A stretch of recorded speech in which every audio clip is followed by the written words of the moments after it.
Si tu demandes à quelqu'un, dis-moi quoi faire. J'ai jamais fait Pessah dans ma vie. Je suis novice. Je ne connais pas la religion. Je viens découvrir.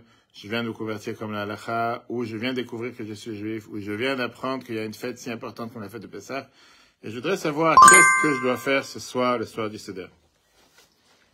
Quelles sont, on va dire, les choses les plus importantes? On ne peut pas apprendre toutes les lois en un instant. Mais quelles sont les lois les plus importantes? Quelles sont les choses impératives qu'on ne peut pas passer à côté? Ne pas manger de chametz. Ça, c'est pas le soir de Pessah. Ouais, non. Mais... Ça, c'est pendant toute l'année. Toute la fête, je veux dire. Moi, je te parle maintenant du soir, le soir du Seder. Quels sont les mitzvot essentiels? La ficomane, c'est à la fin. Que nous sommes sortis d'Égypte. On est sortis d'Égypte. Ouais, nous. Très bien. Et alors? Nous raconter, le narrer. Alors, on va voir ça ensemble. C'est ce qu'on va voir aujourd'hui ensemble. J'espère qu'on va avoir le temps rapide.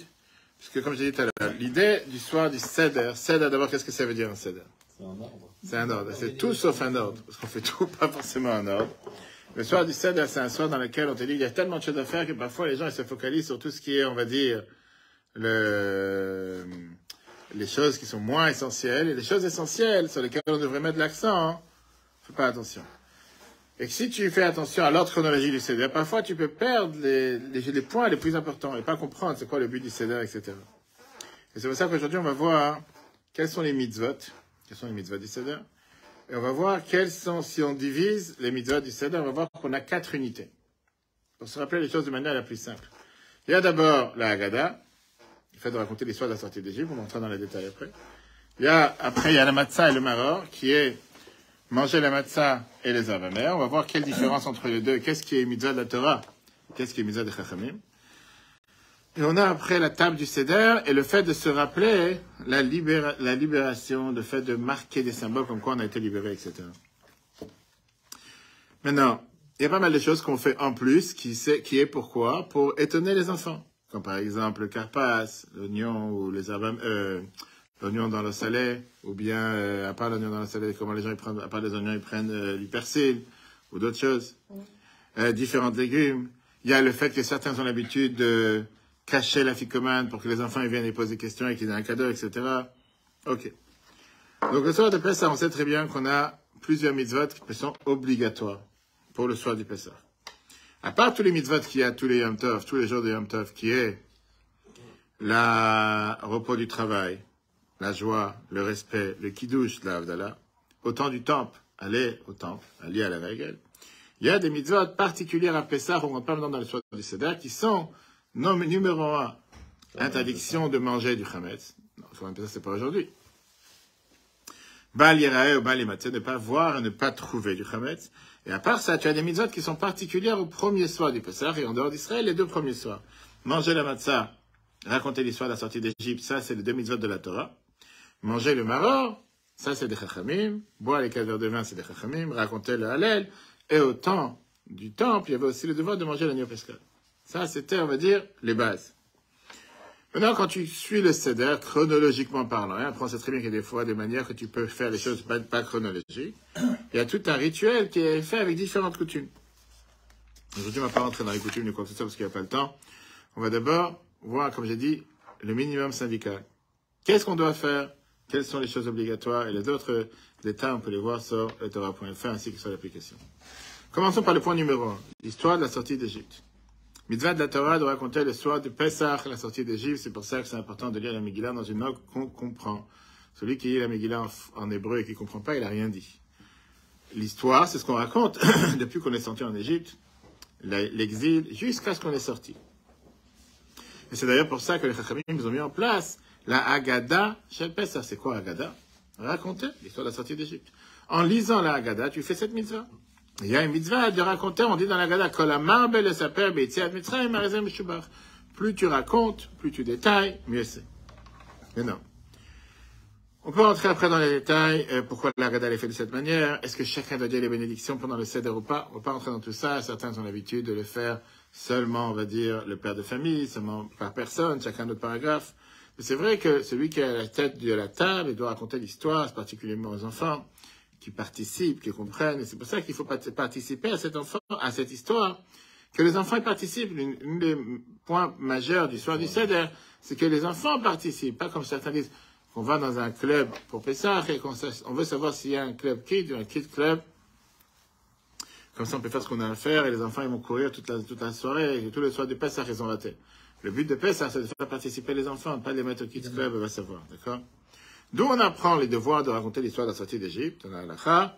Premier verset dans la Torah, Zachor et hayom hazeh asher yetzatem miMitzrayim mibet avadim. Rappelez-vous ce jour-là par lequel vous êtes sortis d'Égypte, la maison d'esclaves. Et deuxièmement, Vegata levincha bayom haou, tu as le devoir de raconter à tes enfants ce jour-là, c'est pour ça que Dieu il nous a fait sortir d'Égypte en sortant d'Égypte.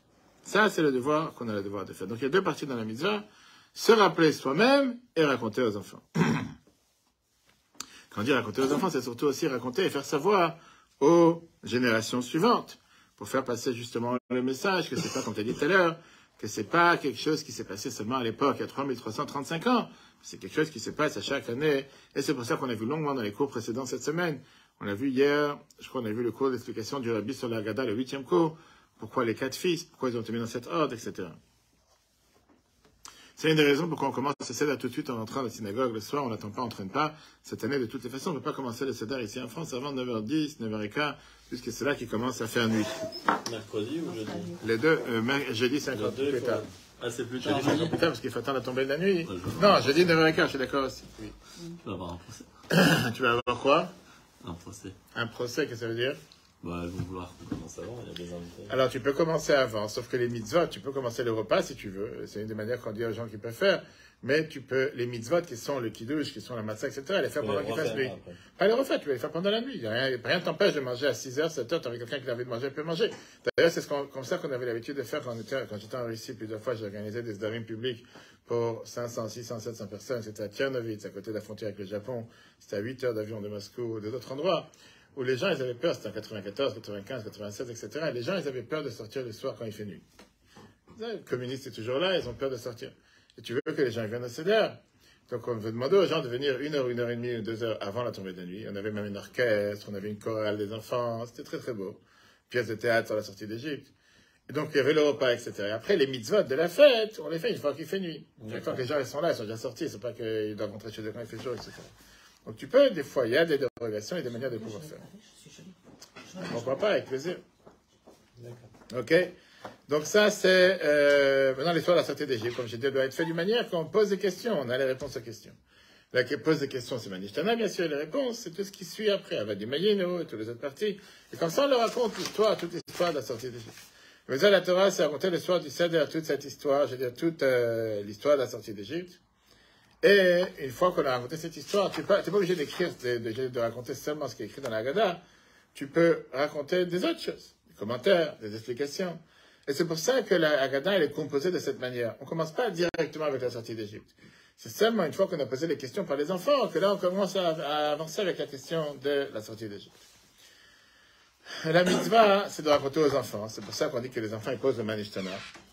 Mais même quelqu'un qui n'a pas d'enfant à table, il doit raconter l'histoire de la sortie d'Égypte de la même manière. C'est pas forcément que les enfants peuvent poser. Et s'il n'y a pas d'enfant, tu ne peux pas poser, même s'il n'y a pas d'enfant. Les adultes posent. Tu as le droit de poser les questions et d'avoir les réponses.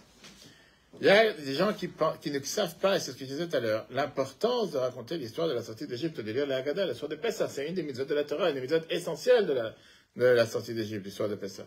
Et c'est pour ça de le faire au moins dans les morceaux importants qui nous parlent. C'est pour ça que j'ai dit, quelqu'un qui va lire en hébreu qui ne comprend pas ce qu'il dit, ça peut être très ennuyant. Lire en français.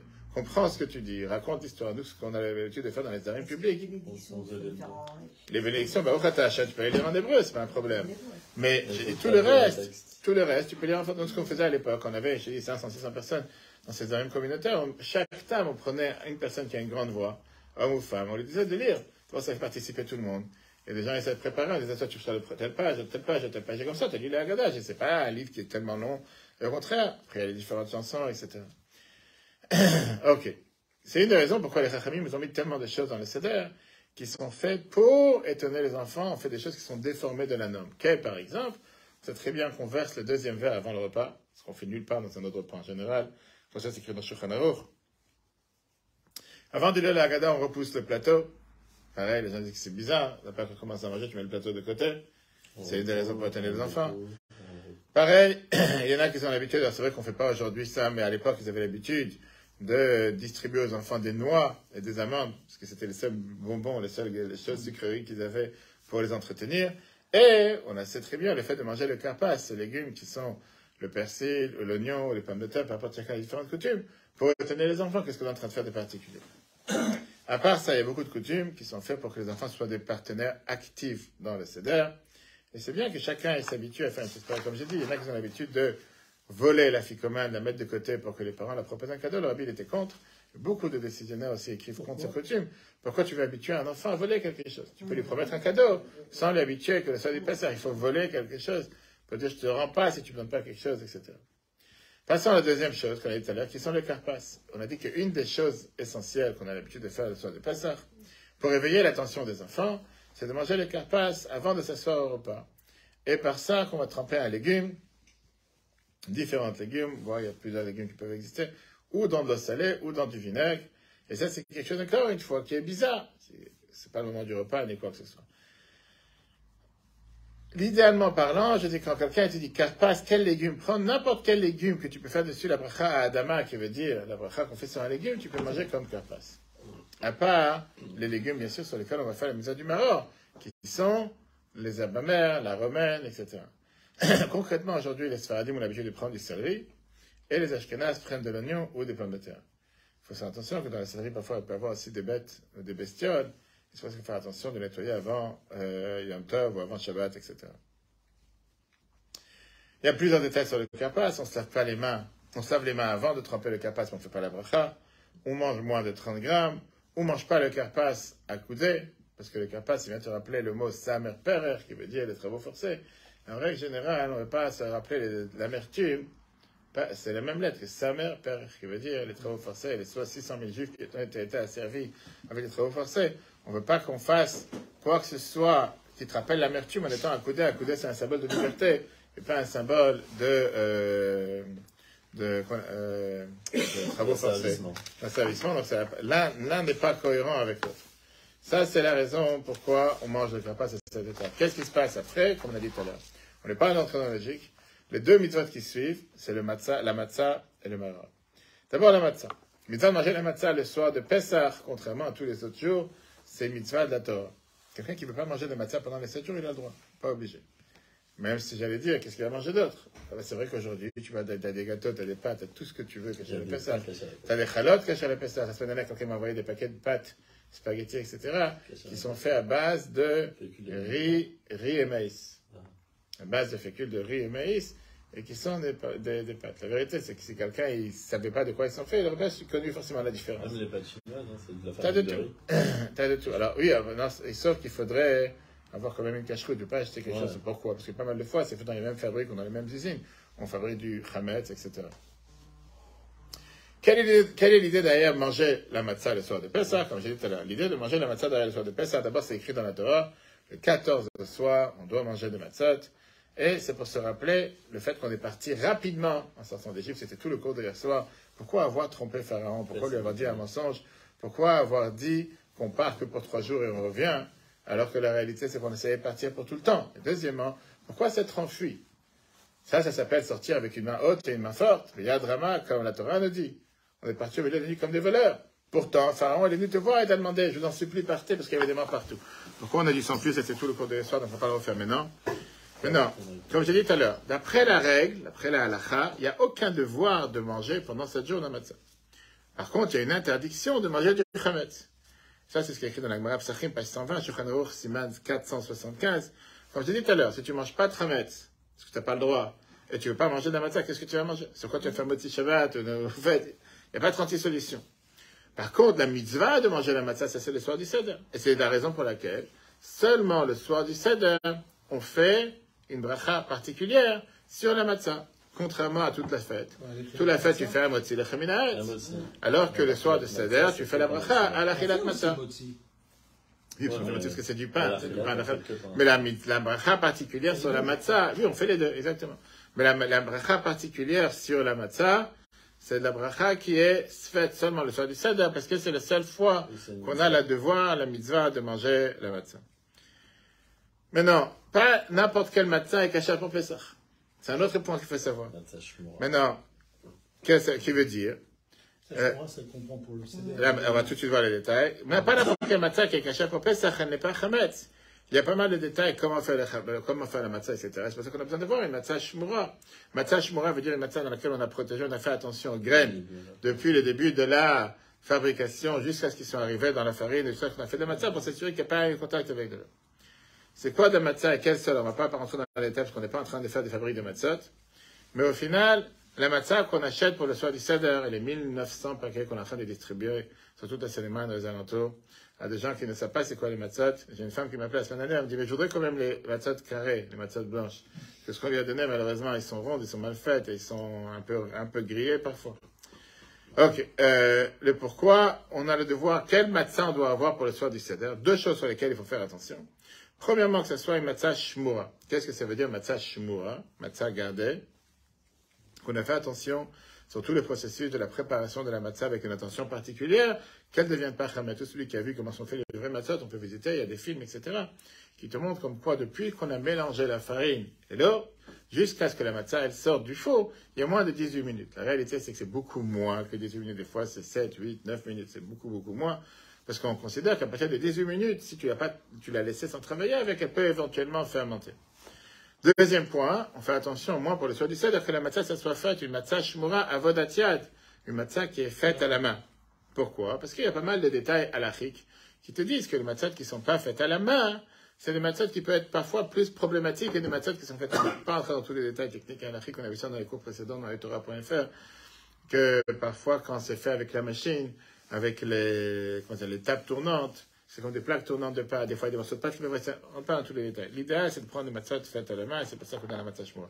Quel matzah shmura prendre? Aujourd'hui, grâce à Dieu, dans le marché, il y a énormément de choix, et énormément de prix. Ça va du moins cher au plus cher. Tu as des paquets de matzahs qui vendent 70 € le kilo, 80 € le kilo, comme si tu manges de l'or. Parce que c'est appelé du pain de misère. Comme c'est appelé du pain de misère, le pain le moins cher sur terre, pour ça, ils les vendent le plus cher. Alors pour ça, j'ai tellement de critères intéressants dans lesquels on te dit. Après, t'es dans la misère. Ça, si tu veux, avant, après. Alors, qu'est-ce qu'ils ont de particulier? Tu as des gens qui vont te dire, la vérité, je rentre dans tous les détails. Tu en as qui te disent que c'est les matzot, par exemple, chaboura, qui veut dire que c'est toi et ta famille ou ton groupe qui ont loué la fabrique pour faire vos matzot. Il y en a qui vont nettoyer le papier ou changer le papier ou changer les bâtons à chaque fois avant de faire chaque bâche de matzot. Il y en a qui vont appeler des matzot tanurishon. Qu'est-ce que ça veut dire tanurishon? Premier four de la journée. On est garanti que le four est totalement propre et qu'il n'est pas resté des résidus. Même si entre nous parlant, quand tu connais la chaleur qu'il y a dans ce four, je te garantis qu'un petit morceau de pâte qui a pu rester là-bas depuis ce matin, il n'a pas longue vie. Il ne reste pas longue vie, il est déjà venu cramer. Mais peu importe, donc pour ces différents détails, chaque détail, ça fait que ça rajoute sur le kilo. Au lieu que ça coûte, je sais pas, 30, 40, 50 € à la base, ça rajoute à 55, 60, etc. Mais l'essentiel, c'est d'avoir la matzah shmura faite à la main, et ça c'est déjà très bien. D'où on apprend de faire attention à la matzah. On apprend ça du verset, je m'attends à la matzah, il faut faire attention que la matzah n'a pas pu avoir du levain, n'a pas pu éventuellement gonfler. C'est pour ça qu'on fait attention. Il y en a qui vont dire qu'on fait attention avec le blé depuis qu'il est dans les champs, etc. Rentrons maintenant dans le détail, puisqu'on n'est pas en train de fabriquer les matzahs. Combien de matzahs il faut manger soir de Pessah, madame? Sans souffler. Quel est le minimum? Quelqu'un te dit, j'ai des problèmes d'estomac, j'ai des problèmes de gluten, va savoir, j'ai mis un problème sur terre. Qu'est-ce qu'est la quantité minimum que je dois manger? J'ai pas dit maximum, j'ai dit minimum. 45 minimum. grammes, 40, 50? 45 grammes. 45 grammes. Ok, qu'est-ce que tu dis? Qu'est-ce que ça veut dire, kazaït? C'est 30 grammes que j'ai. 30 grammes. Ça veut dire que quelqu'un qui veut faire la mitzvah de Pessah et de manger 30 grammes, il a fait la mitzvah, il est quitte? Pour moi, c'est 45 grammes. C'est pas Pour toi? 30 grammes. Pour toi et pour le voisin?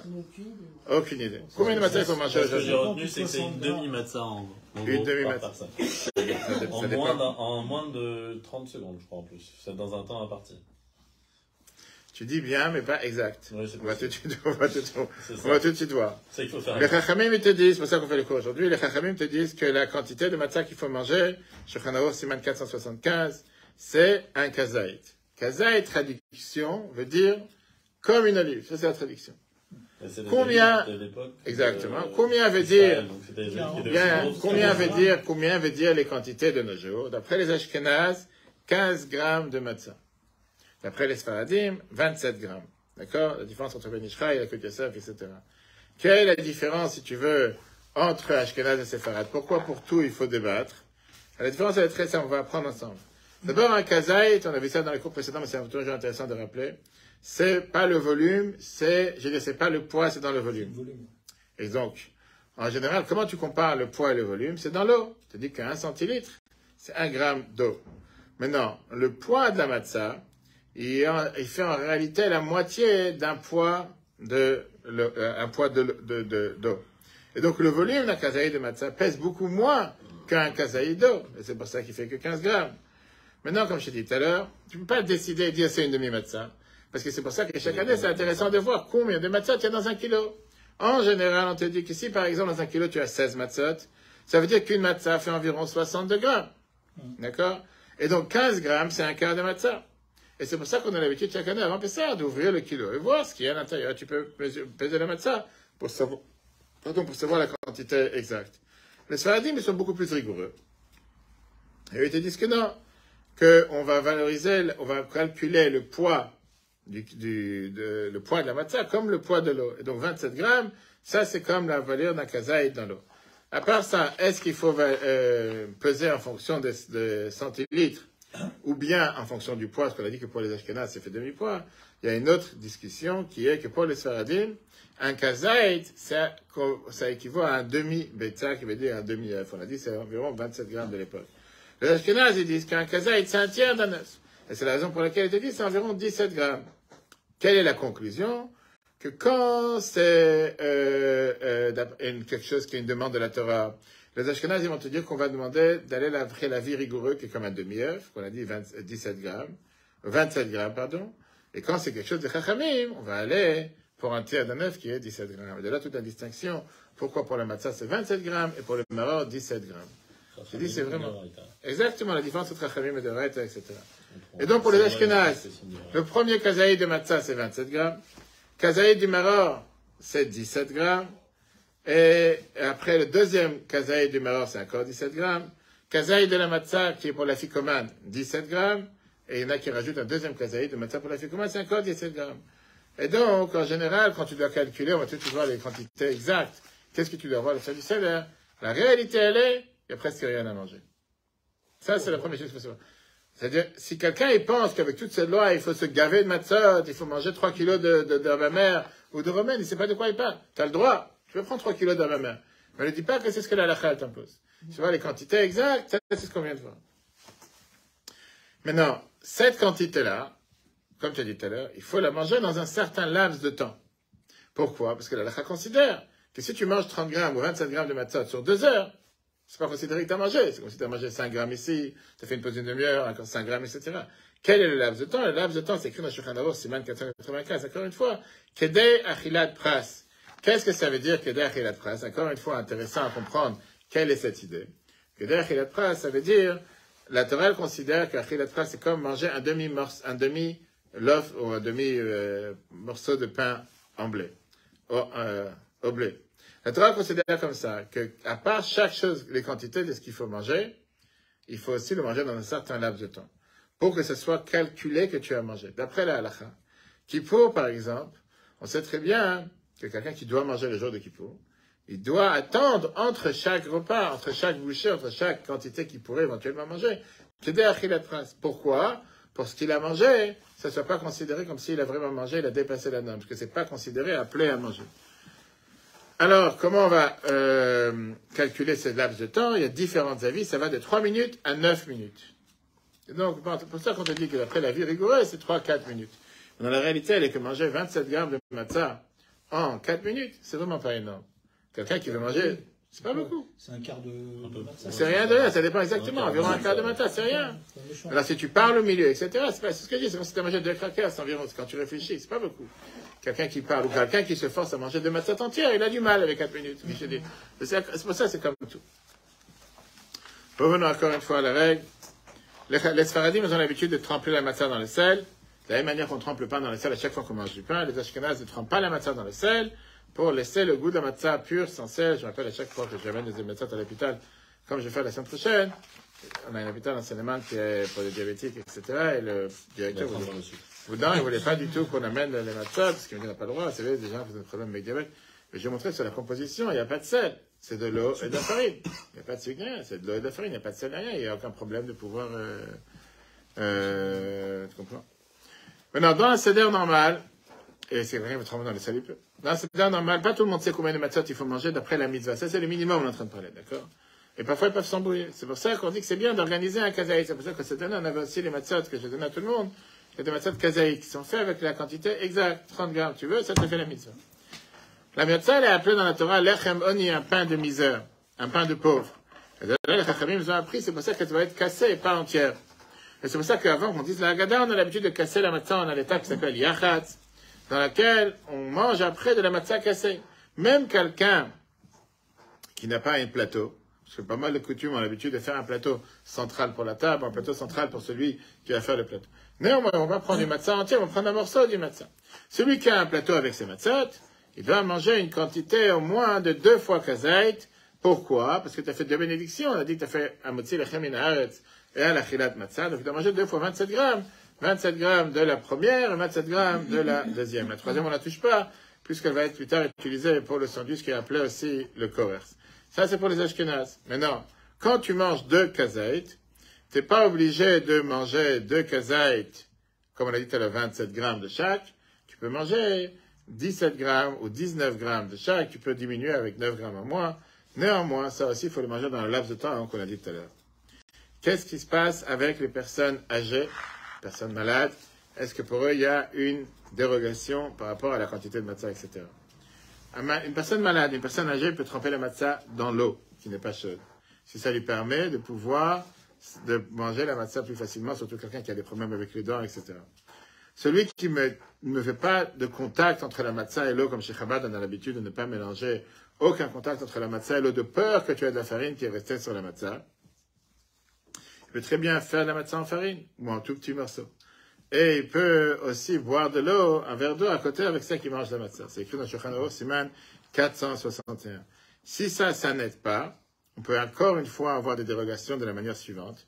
D'abord, pour les Sfaradim, ils peuvent aussi s'appuyer sur la vie des Ashkenazes de manger que 15 grammes et pas plus. Et 15 grammes, c'est vraiment rien de rien. Deuxièmement, ils ne sont pas obligés de s'attendre entre 3 minutes, ils peuvent aller jusqu'à 9 minutes. Vraiment, c'est vraiment rien de rien, encore une fois. Et même si ça, ils ne peuvent pas, on peut leur permettre de prendre un kazaït qui est la quantité la plus petite, 9 grammes. Donc, vraiment, c'est difficile, bien sûr, quelqu'un après qui n'a pas de dents et qui a 200 ans et qui ne veut pas manger de matzah, etc., c'est un problème puisque tu es en temps normal. Je pense que n'importe quelle personne peut faire une chose pareille. Ok? Passons à la suite. La mise à la Torah, on a dit, c'était de manger avec le korban Pesach, avec le sacrifice de l'agneau pascal, de manger aussi le maror, à l'époque. Maror veut dire un légume amer. On a parlé hier soir dans le cours que la romaine et l'herbe amère n'a rien d'amer.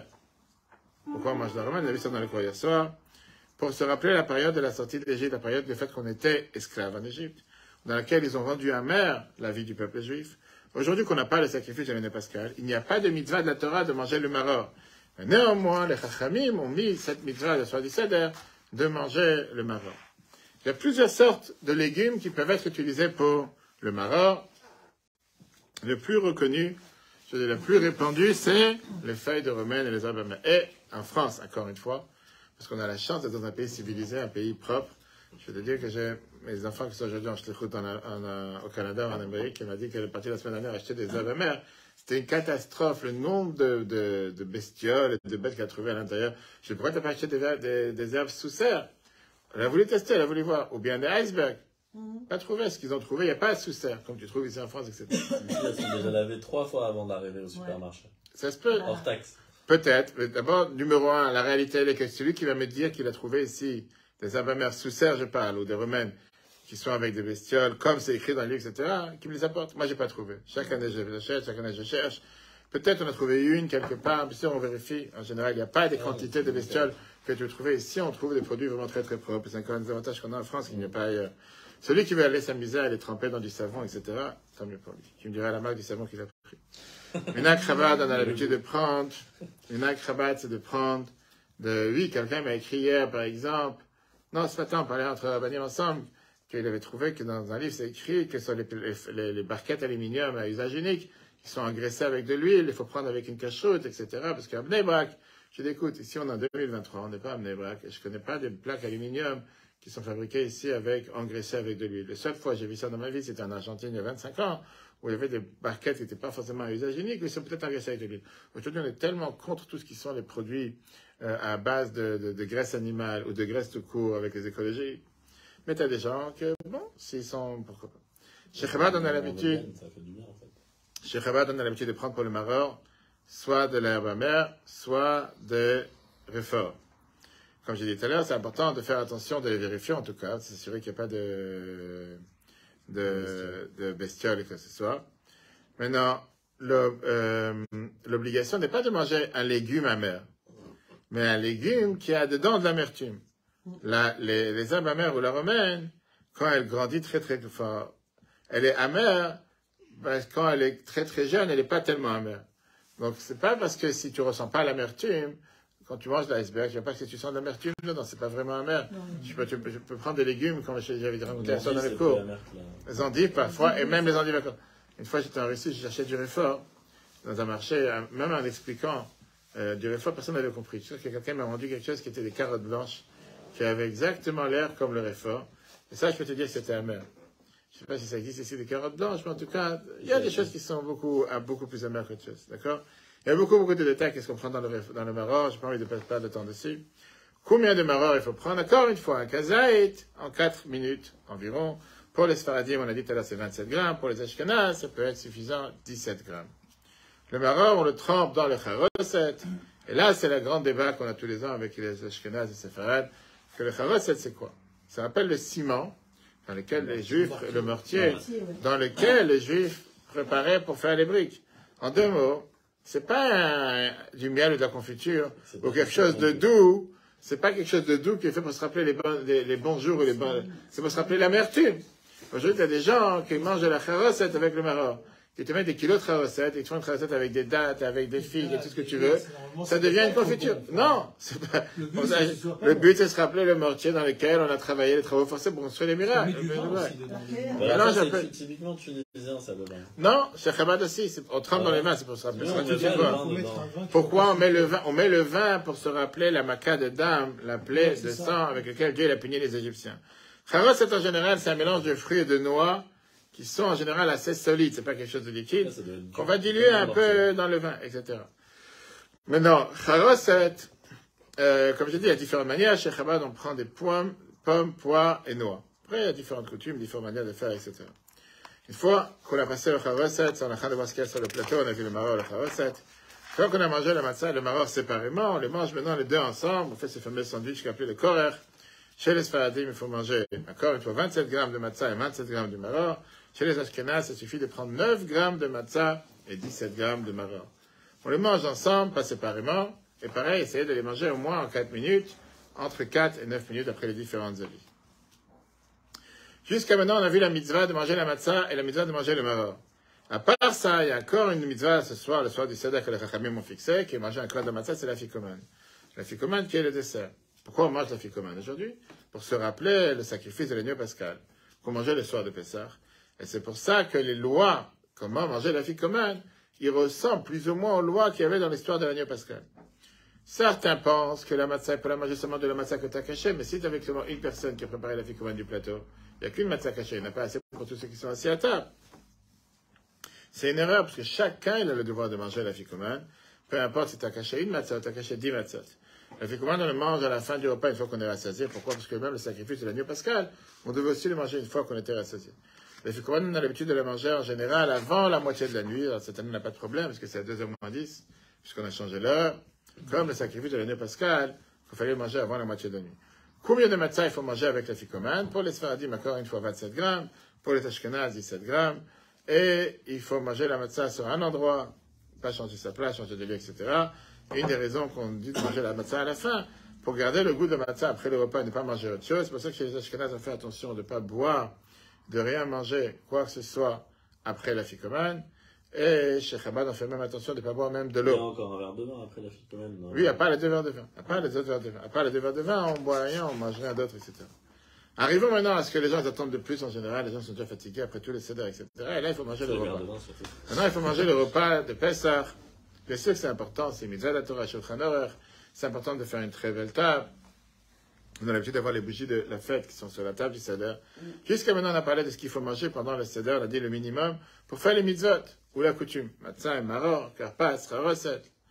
À part ça, les Chachamim, ils ont fixé que sur la table du Seder, il doit aussi avoir 2 plats en plus, qui rappellent le sacrifice de l'agneau pascal, et un plat qui rappelle le sacrifice de Chagiga qu'on a amené pour la fête, Yom Tov, qui est parallèle au Korban Pessah. La viande de ces 2 sacrifices, on l'a mangé le premier soir de Pessah. Et donc le soir du Seder, on s'en rappelle. C'est quoi ces 2 plats qu'on met sur la table du Seder? Un morceau de viande ou un morceau de poulet grillé, ce qui est appelé les zroa. Chez Chabad, c'est un coup de poulet grillé. Il y en a qui vont mettre une épaule ou qui vont mettre, je sais pas, d'autres choses. Personnellement, j'ai jamais vu c'est quoi une épaule sur la table du Seder, mais certains le mettent. Et un œuf dur. L'œuf dur pour se rappeler le sacrifice de Chagiga. Il y a une coutume aussi que les aînés, ils mangent l'œuf dur. Certains disent. Pourquoi comme ça, on se marie rapidement cette année? Comme ça, ils te disent sincèrement. Comme ça, il comme ça, ils vont se rappeler que c'est qu'on donne l'œuf dur. Mais la vérité, c'est que chacun qui a son plateau, il mange l'œuf dur d'abord. Pourquoi il y a une autre raison, une autre explication pourquoi on mange l'œuf le soir du Pessah, pour se rappeler le deuil qu'on a sur la destruction du temple, qu'aujourd'hui, on n'a pas la possibilité d'amener le sacrifice de l'agneau pascal. Donc pour ça, on mange aussi le soir de Pessah, l'œuf. Le coup de poulet, ou l'os grillé, ou peu importe ce que c'est, on ne le mange pas le soir de Pessah. Et c'est une des raisons pourquoi aussi on ne mange pas le soir de Pessah aucune viande grillée. C'est pas le moment de faire des grillades ou de faire des barbecues, etc. C'est pour ça que les Tunisiens qui ne peuvent pas se retenir, ils ont fait ça la veille de Pessah. Parce qu'ils se disent, si jamais on va avoir une fête, on n'aura pas de grillade, à savoir ce qui va nous arriver. Donc ils organisent la veille de Pessah, faire des grillades. Pourquoi pas? Mais en tout cas, le soir de Pessah, on ne mange pas. Pourquoi? Pour ne pas faire quelque chose qui est en ressemblance avec ce qui a été fait au temps du temple, avec le sacrifice de l'agneau pascal. C'est traditionnaliste. De quoi? La grillade, oui, c'est une tradition. Mais pas de tout le monde. Pas de tout le monde, c'est juste les Tunisiens. Les Tunisiens ont toujours quelque chose en rapport avec le manger. Il n'y a pas rien de mal, pourquoi pas? Si ça leur fait plaisir, t'as la soudati trop, pourquoi pas? Ça ne dérange pas. Enfin, c'est pas une obligation.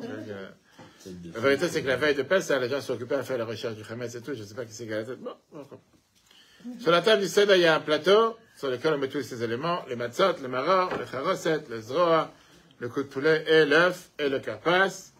Comme je l'ai dit tout à l'heure, pas besoin que chacun ait son plateau. Le chef de famille ou celui qui dirige le Seder, il a son plateau. Chez Chasse en coutume, chez Chabad, on a l'habitude que tous les garçons, les hommes, ils ont leur plateau, et pourquoi pas, c'est les invités qui ont leur plateau, et pourquoi pas.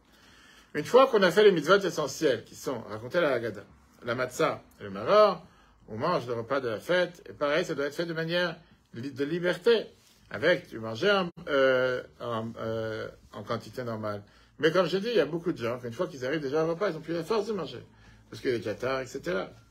À la fin du repas, il faut se rappeler qu'il y a encore la ficomane, il faut faire ça avant avant la moitié de la nuit.